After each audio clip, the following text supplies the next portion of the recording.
لوگ یہ کہتے ہیں کہ زمانہ اچھا نہیں چل رہا، میرے حالات صحیح نہیں گزر رہے، پورا صبح سے لے کے شام تک دکان پہ بیٹھ رہا ہوں لیکن کام ہی نہیں بن رہا ہے، اس علاقے میں کیا نحوست چھائی ہوئی ہے، کیا منحوسیت چھائی ہوئی ہے، اس طرح کے کہتے ہیں۔ اور کبھی کبھی اسی ذیل میں کہتے ہیں زمانہ خراب ہو گیا۔ پیارے آقا صلی اللہ علیہ وسلم نے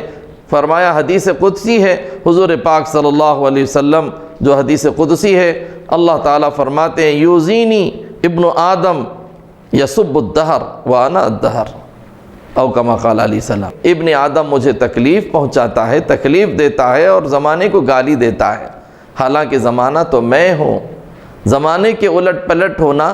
زمانے کے اندر تغیر اور تبدل ہونا، حالات کا تغیر اور تبدل ہونا، اور ہمارے کاموں کا بننا اور نہ بننا، ہمارے کاموں کا بگڑنا اور نہ بگڑنا، ہمارے کاموں کا خیر اور بھلائی کے ساتھ میں ہونا، ہمارے کاموں کے اندر کسی طرح کی رکاوٹ کا آ جانا، یہ سب چیزیں اللہ کی طرف سے ہوتی ہیں، چونکہ رات و دن اللہ نے بنائی ہیں۔ اللہ تبارک و تعالیٰ فرما رہے ہیں میں رات و دن کو الٹتا پلٹتے رہتا ہوں، یہ سب معاملے میرے ہاتھ میں ہیں، لیکن ہم یہ سمجھ رہے ہیں کہ اس کی وجہ سے ہوا، اس کی وجہ سے ہوا، یہ فلاں ہو گیا، اس کے چہرے کو دیکھنے سے ہوا، سفر کے مہینے میں یہ نحوست ہے، یہ بیماری ہے اور یہ بدشگونی ہے۔ اس طرح کے خیالات اس لیے غلط ہیں کہ حضور پاک صلی اللہ علیہ وسلم نے کوئی دن اور کوئی مہینہ اور کوئی رات اور کوئی وقت کو منحوس نہیں قرار دیا ہے۔ اور یہ بات میں بتاؤں، اس وقت امت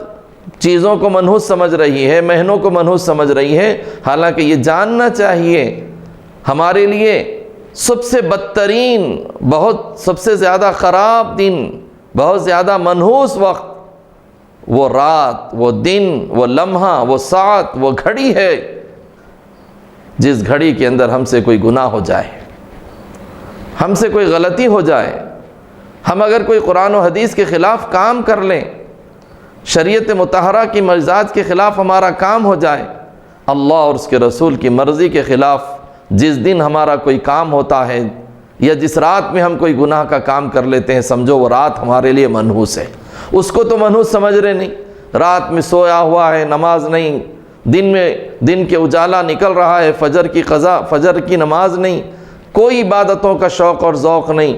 گھروں کے اندر تمام کے تمام افراد گناہوں کے دلدل میں پھنس رہے ہیں، لڑکیاں بے حیا بن رہی ہیں، لڑکے ماں باپ کے نافرمان ہوتے چلے جا رہے ہیں، نمازوں کا اور دین کا کوئی شوق نہیں، باوجود اس کو کبھی منحوس نہیں سمجھتے کہ یہ کام ہمارے بدعملیوں کی وجہ سے آ رہے ہیں، بدعملیوں کی سزا ہے۔ کیوں؟ اللہ تبارک و تعالیٰ نے جو قرآن میں فرمایا ہے وَمَا أَصَابَ مِن مُّصِيبَةٍ فَبِمَا كَسَبَتْ أَيْدِي النَّاسِ، تمہیں جو مصیبتیں پہنچتی ہیں، تمہیں جو حالات آتے ہیں، جو تمہارے لیے پریشانیاں آتی ہیں، تمہارے لیے بلائیں آتی ہیں، یہ سب تمہارے ہاتھوں کی کمائی کا نتیجہ ہے۔ جب تمہاری ہاتھوں کی کمائی کا نتیجہ ہے تو پھر مہینے کو منحوس کیوں سمجھنا یا بدشگونی کیوں لینا؟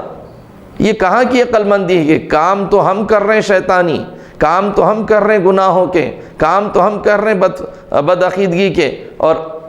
ٹیکہ دے رہے ہیں مہینوں پر، دن پر، رات پر اور فلاں فلاں پر۔ یہ سب